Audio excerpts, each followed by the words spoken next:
Today I'm going to talk about female circumcision. Now here you can see when I Google it, it doesn't say female circumcision. It says female genital spit it out, Deb.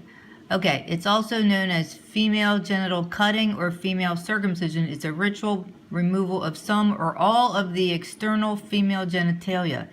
It's a practice found in Africa, Asia, and the Middle East, and within communities from countries in which it's common.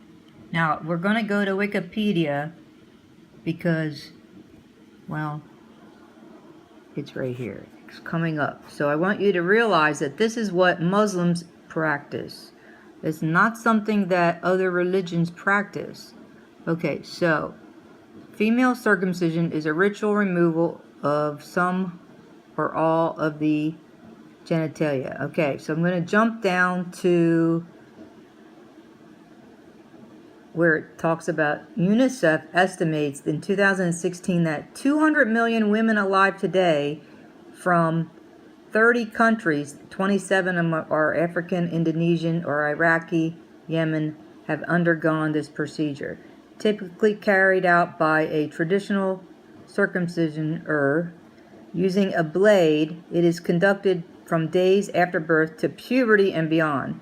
In half the countries where the national figures are available, most girls are cut before the age of 5. Procedures different according to the country and ethnic group. Now you got to understand something. I'm not going to read all this. This is graphic.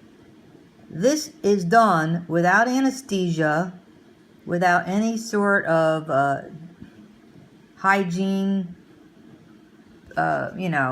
things that we would use here in the United States. Not done by a doctor. What it's done for, as it says here in Wikipedia, it is to control the woman's sexuality and ideas of purity, modesty, and beauty. Now you have to understand something. Anthropologists in the West have known about this for many, many years. I mean, I went to college in the late 70s and my minor was sociology and I had to take anthropology, and this was common knowledge even then. So, the weird, sad thing is that anthropologists and sociologists think it's like no big deal, it's just part of their culture and we have no right to change their culture type thing. Okay, it is considered a source of honor and fear that if a failure of their daughters and granddaughters cut will expose them to social exclusion. The health effects depends on the procedure, and as I said, this is typically done without hygienic measures taken and without any anesthesia. Now, there's been an international effort since the 70s to persuade practitioners to abandon this practice. As a result, it has been outlawed and restricted in most of the countries. However, you have to understand, this is not stopped in any way. So now we're going to go down to where it says contents.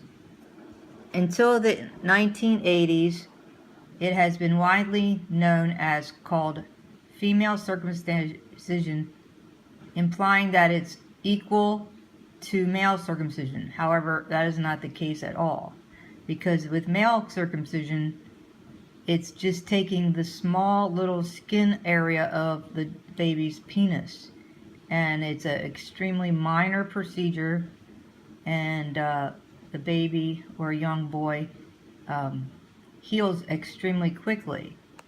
But that's not so with the girls.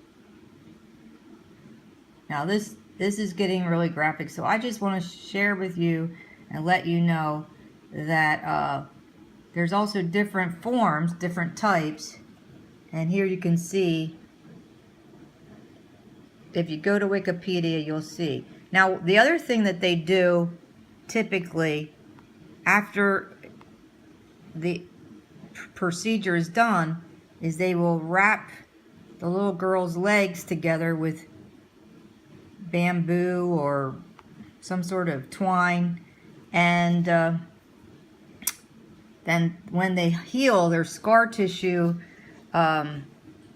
restricts the urinary area, so then a lot of times the girls and young women, for the rest of their life, they have trouble urinating because of the hole has been covered with the scar tissue. And here also, pregnancy and childbirth makes them a higher risk during pregnancy and childbirth, because the hole, like I said, the holes down there have been covered with scar tissue. And also, like I said, their urinary area has been damaged many times. Okay, so, and then also, because of the pregnancy is in jeopardy, the neonatal mortality has increased. So the whole purpose is to remove the clitoris and other parts of an area where sexual pleasure would be given to the woman, which would be natural. The natural, the way God made us, or the way nature made humans, women in particular, is what they're doing. Is they don't want the women to enjoy sex. And now, this is a long article, so I'm not going to get into all this, but in particular, many of the practices are done because of religious practices, and they have a lot of Muslims that, even though here it says there's no mention of it in the Quran, it is praised by many people in the Muslim faith that they believe they should do that.